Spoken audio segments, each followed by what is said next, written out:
Welcome back, everybody, to the deep dive.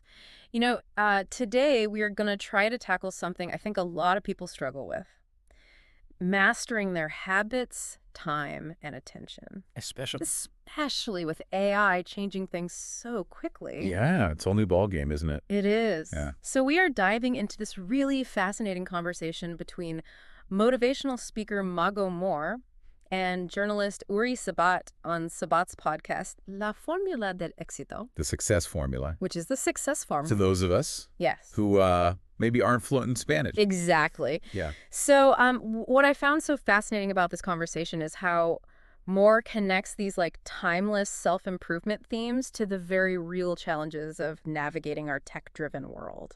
Yeah, he doesn't shy away from that, does he? No, not at all. He really brings it into the now. He does. It's not just about working harder anymore. It's about aligning our habits and our mindset with these powerful new tools at our disposal. Aligning, yeah. Yeah. It's not a horse and buggy world anymore. No. Yeah. And so in this deep dive, we are going to extract, I think, the most valuable strategies that he offers to help you reach your goals. And he doesn't sugarcoat things. No. I mean, he really emphasizes that, real growth often starts by stepping outside of your comfort zone. Yes, totally. And he uses this great analogy of an athlete Oh, yeah. pushing through pain to gain strength. It's so true, though, isn't it? It is. And it made me think about when I decided to run my first marathon. Oh, wow. Talk about discomfort. Yeah, But the sense of accomplishment when I crossed that finish line, I bet. it was incredible. Yeah. Have you ever had a similar experience where embracing discomfort led to a positive outcome? Absolutely. I think back to when I first started public speaking. Oh, I was terrified. Really? Oh, yeah. I was Oh. so nervous. But, I knew it was a skill I needed to develop. Right. And the more I did it, the easier it became. Of course. It's amazing how much we can grow when we challenge ourselves. You really can. Yeah.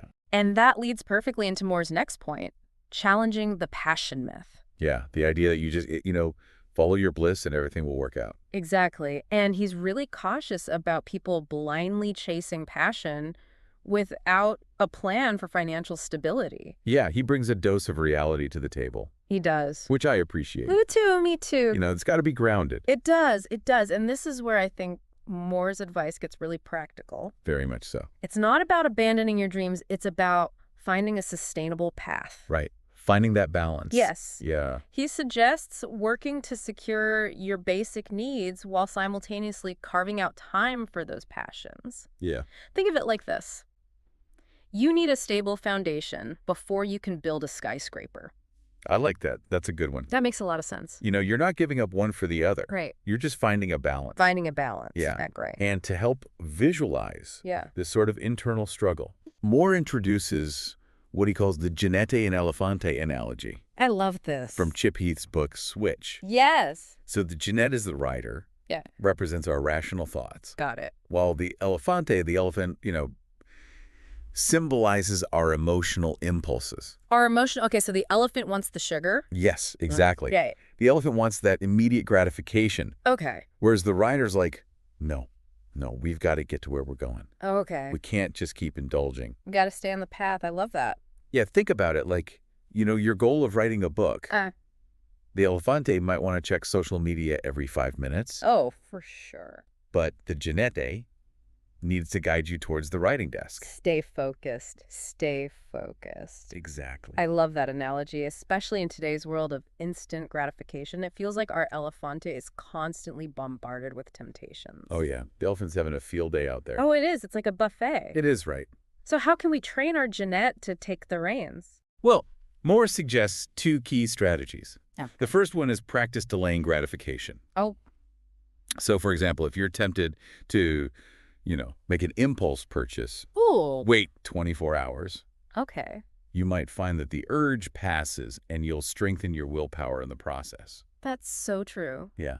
I am definitely guilty of making those impulse buys. Oh, yeah, me too. It's so easy online, especially, isn't it? Oh, it is. It is. What about you? Do you ever find yourself battling that impulsive elefante? Oh, absolutely. Yeah. We all do. Right. Moore's second piece of advice is to avoid those tempting situations altogether. Okay, so I avoid jam. avoid them. Out of sight, out of mind. Exactly. He gives the example of what he calls the supermarket checkout trick. I know this one. You know how they put all the candy and snacks right there when you're waiting in line? While you're bored and you're hungry and Oh. you're just like, oh. They're playing on our impulsive nature. They know what they're doing. Yeah. They do. It's the same with, those endless social media feeds. Yeah. Sometimes the best way to resist temptation is to just remove it altogether. Out of sight, out of mind. Exactly. I've actually started using website blockers Oh, good for you. to keep myself off social media while I'm working. That's a good strategy. It has made a huge difference in my productivity. Oh, I bet. It's amazing. It's about being proactive Yeah. and setting yourself up for success. Yes. Love that. And speaking of productivity, Moore also talks about procrastination, Oh, boy. which, let's face it, We've all been there. we all struggle with it Yeah. from time to time, At least from time to time. at least from time to time. Yeah. Okay, so confession time. I'm the queen of procrastination. Okay. I always seem to find something else to do Oh, I hear you. instead of tackling the task at hand. Well, he uses another helpful analogy here. Okay. He calls it the trastero, or storage room. Okay. The what? The trastero, Okay. which basically means storage room. Okay. Got And the idea is we tend to fill whatever space we have, it. Okay. whether it's physical space or time. That's so true. So if we give ourselves a week to complete a task, we'll likely use the entire week, even if we could have finished it sooner. Oh, that is totally me. You're a trastero filler. I am a master trastero filler. I always feel like I'm busy, but sometimes I wonder if I'm actually focusing on the right things. Right. Are you filling it with the right thing? Am I filling it with the right things? Exactly. Yeah. That's why Moore emphasizes training ourselves to act decisively. Okay. How do we do that? Well, break down those big tasks into smaller, manageable steps. Okay. Set clear deadlines. Deadlines are good for me. I like that. And I think it's also helpful to prioritize tasks based on their importance and urgency. Okay. Prioritize, deadlines, breaking things down. Exactly. Love it. It's about being intentional with our time and energy. Yes. And speaking of intentionally moving forward, Moore introduces this really cool concept, the 1% advantage. Oh, this is a good one. Tell me about this one, 1% advantage. This one's a real game changer. He explains that getting just 1% better each day leads to significant results over time, thanks to the power of compounding improvement. Oh, 1.01 to the power of 365, that equals a yearly improvement of 37.78. that's wild. It's huge. It's huge. Right. That is a big difference. Yeah, it really highlights the power of small, consistent actions. Okay, I like that. Yeah. Small, consistent actions. Think about it this way. If you want to improve your cooking skills, you could commit to trying one new recipe per week. Okay. By the end of the year, you'll have a whole repertoire of new dishes. I love that. Right. That's a great way to think about it. It's about identifying those small steps you can take today to become 1% better in an area that matters to you. That's such a great takeaway. It's not about making drastic changes overnight. It's about those consistent incremental improvements. Kaizen, right. Yes, and I think this segues perfectly into our next topic, attention. Oh, yeah. Moore argues that attention is our most valuable asset in a world overflowing with distractions. Absolutely. It really is. It's more valuable than ever. He uses a clever fishing analogy to illustrate this. Oh, I love a good analogy. He asks, if you're going fishing, what do you put on the hook? Strawberries and cream or worms? Worms? I mean, come on. Obviously worms, right? Right. Because that's what the fish want. The fish don't want strawberries and cream. No, they don't. Unless they're very particular fish. Maybe some exotic fish, yeah. Maybe. But for the most part, it's worms. It's worms. And it's the same with attention to capture it. Mm-hmm. You need to offer what your audience wants, not just what you like. Okay, so it's about understanding your audience. Yes. And delivering value. Exactly. I love that. Think about how you capture attention in your own life, whether it's in presentations, writing, or even just casual conversations. What makes people lean in and listen? It's about being clear, concise, and engaging. Clear, concise, and engaging. And Moore points out that it's also about fighting against our own dopamine-seeking tendencies. Ooh, yes, those dopamine hits can be hard to resist. That can be very hard to resist. Can you explain what Moore means by dopamine hits for those who might not be familiar with the term? Absolutely. So dopamine is a neurotransmitter Okay. that our brain releases when we experience pleasure. Makes sense. So in today's tech-filled world, We're constantly bombarded with things that trigger dopamine releases. Right. Social media notifications, email alerts, those satisfying dings when we get a text. All those little red Oh, notification bubbles. exactly. Oh, yeah. And these dopamine hits can make it hard to focus on tasks that are less immediately rewarding. Oh, yeah, because your brain is like more. More, giving more. I need it, let it. Exactly. Okay. It's like our brains are wired to seek out those quick bursts of pleasure, Right. even if it means sacrificing our long-term goals. So true. I know I'm guilty of spending way too much time scrolling through social media when I should be focusing on other things. We all are. We all are. What about you? Do you ever find yourself getting sucked into the dopamine trap? Oh, of course. Yeah. We all do. It's part of being human in the digital age. It is. It is so. Moore actually shares his personal experience of struggling to maintain focus, realizing he'd become addicted to those dopamine hits He really did. from constant notifications and social media. He was very open about that. Yeah. Which I thought was great. Me too. Me too. So what's the antidote to this dopamine overload? Right. How can we reclaim our attention and break free from this constant stimulation? He offers some really practical solutions, Okay, give me some of these practical solutions. like turning off those pesky notifications. I like that one. Yeah, Notifications can be the worst, he really can. especially those little red bubbles. Oh, yeah, they're designed to pull you in, right? They are, they are. So turn those off. Use airplane mode when you need to concentrate. Okay, airplane mode. Yeah, and setting time limits for social media apps. Time limits. Yeah, it's about being more mindful of our technology use Right.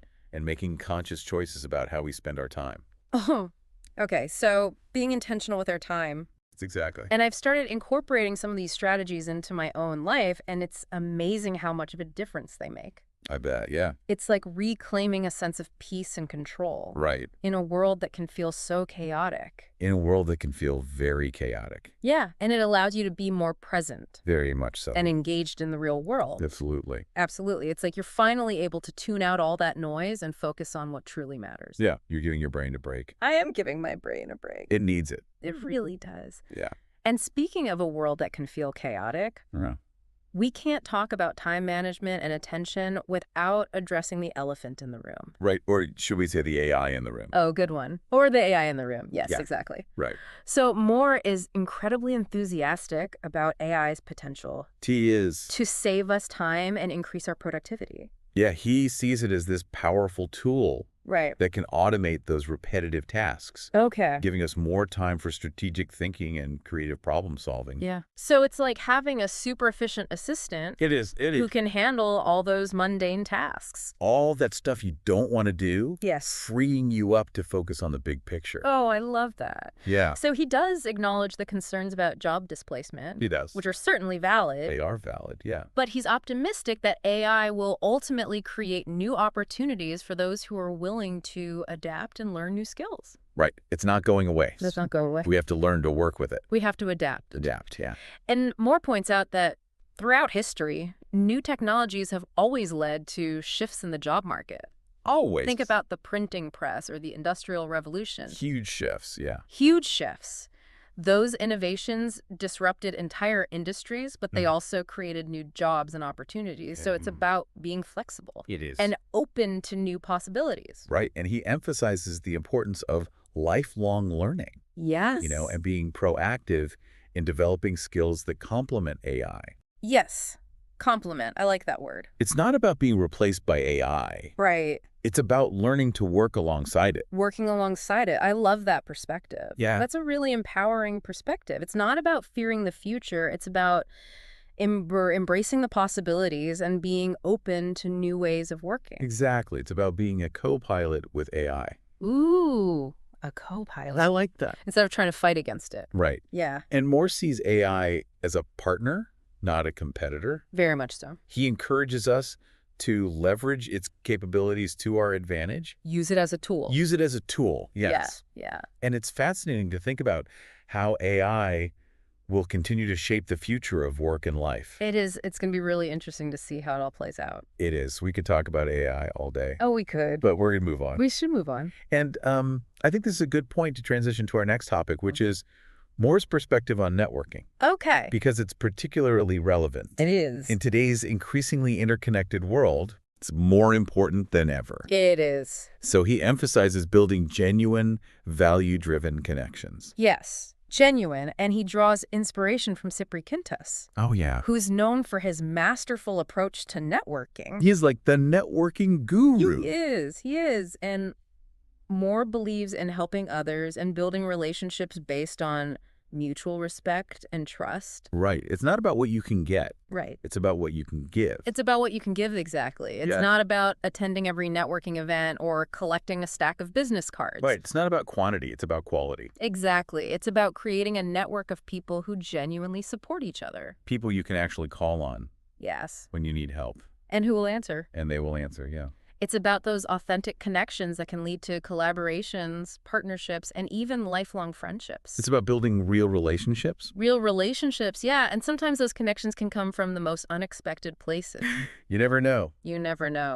I recently reconnected with a former colleague at a volunteer event, Oh, wow. and now we're working on a really exciting project together. That's fantastic. It is, it is. Yeah, it just goes to show you never know where those valuable connections might come from. Never know. So before we move on to the final part of our deep dive, Okay. I'd love to hear your thoughts on what we've covered so far.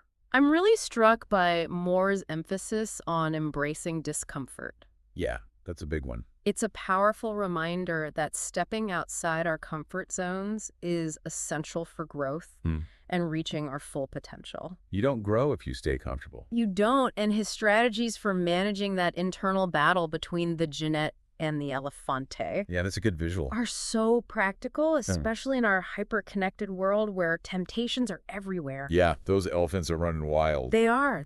And I love his concept of the 1% advantage. It's a good one. It's so motivating to know that even small, consistent efforts can lead to really significant results over time. Yeah, over time. Over time, it reminds me that we don't have to make drastic changes all at once. You don't have to boil the ocean. No. Yeah, It's those tiny steps forward, little by little. little by little, that make a big difference in the long run. That's how you build momentum. Exactly. And Moore's advice on managing our attention, especially in the age of distraction, is so timely. Oh, it's essential. It really is. Yeah. His fishing analogy really highlights the importance of understanding our audience and delivering value. Giving them what they want. It's a reminder that it's not about shouting the loudest. No, It's about crafting a message that resonates and connects really connects. with the people we're trying to reach. Yeah, being intentional about it. So true. And it's about being intentional with our own technology use. Yes, You know, we have so much power to shape our digital environment. we do. We can choose to curate a feed that supports our goals and values, or we can let ourselves get swept away by the endless stream of distractions. It's a choice. It is a choice. It's a choice we make every day. Every day, yeah, So true. It's about reclaiming our attention and using it wisely. absolutely. And Moore's perspective on AI, I think, is really thought-provoking. It is. It is. He sees it as a tool that can amplify our capabilities Really amplified. and free us up to focus on more creative and strategic work. The stuff that humans are really good at. Yes, exactly. Yeah, And while some people fear that AI will replace human jobs, I can understand that fear. I can too. Yeah. Moore is optimistic that it will ultimately create new opportunities. Right. It's about adapting to the changing landscape and developing skills that complement AI. It's going to require us to upskill and learn new things. It is. It's about embracing the possibilities and seeing AI as a partner, not a threat. I like that, a partner. A partner. I think Yeah. that's a really important message. And before we wrap up, I want to circle back to Moore's insights on networking. Okay, yeah. His emphasis on building genuine value-driven relationships really resonated with me. It's so important. It's a reminder that success is often a collaborative effort. It's not a solo mission. It's not. Yeah. He encourages us to focus on helping others and building relationships based on mutual respect and trust. It's about giving back. It's about creating a network of support and collaboration. A community. A community, yes, and understanding that we're all in this together, We are. and that by helping each other succeed, we all benefit. Absolutely. The rising tide lifts all boats. Exactly. And on that note, I want to leave our listeners with one final thought inspired by Moore's insights. Okay. He emphasizes that true fulfillment often comes from making a positive impact on the world around us. That's a good one. So I ask you, how can you apply this principle in your own life? What small act of service could you do today to brighten someone else's day or make a difference in your community. It doesn't have to be a grand gesture. No, it can be something small. Maybe it's offering a helping hand to a neighbor, volunteering your time to a cause you care about, or simply sending a kind message to someone who needs it. It's a little act of kindness. Those small acts of kindness can have a ripple effect, creating a more positive and supportive world for everyone. They really can. And as we wrap up this deep dive into transforming habits, time, and attention, I want to leave you with a feeling of empowerment. You've got this. Remember, you have the ability to shape your habits, make the most of your time, and cultivate laser-like focus to achieve your goal. You are in control. Embrace discomfort as a catalyst for growth. Train your willpower to overcome those tempting distractions. Manage your attention wisely in a world that's constantly vying for it. So many distractions. And leverage the power of AI to enhance your productivity and creativity. Use it to your advantage. And above all, remember to use your unique talents and abilities to make a positive impact on the world. Leave your mark. Thank you for joining us on this deep dive. It's been a pleasure. We look forward to exploring more fascinating topics with you next time.